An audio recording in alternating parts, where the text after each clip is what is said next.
പാർവതിയിലേക്ക് സിനിമകൾ എത്താത്തത് കൊണ്ടോ അല്ലെങ്കിൽ പാർവതി സിനിമ തിരഞ്ഞെടുക്കാത്തത് കൊണ്ടോ ഞങ്ങൾക്ക് പാർവതിയുടെ മലയാളം സിനിമകൾ കാണുന്നതിൽ വലിയ ഇടവേളകൾ ഉണ്ടായിട്ടുണ്ട്.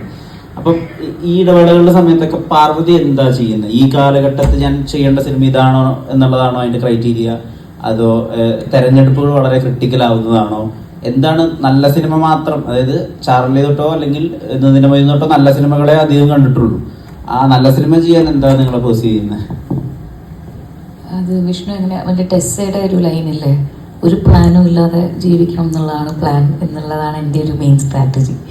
അത് തുടക്കം മുതലേ അങ്ങനെയാണ്. ചേച്ചി ഒരു ഇൻ്റർവ്യൂവിൽ പറഞ്ഞിട്ടുണ്ട്, സിനിമ നമ്മൾ തിരഞ്ഞെടുക്കണം, നമ്മൾക്കായിട്ടത് ചെയ്യാൻ പറ്റില്ല എത്ര നമ്മൾ പ്ലാൻ ചെയ്താലും.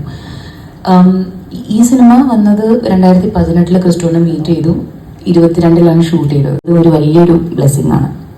പിന്നെ ഞാൻ ഈ ചെയ്യാതിരിക്കുന്ന സമയത്ത്, മലയാളത്തിൽ സിനിമ ചെയ്യാത്ത സമയത്ത് ഞാൻ തമിഴിലും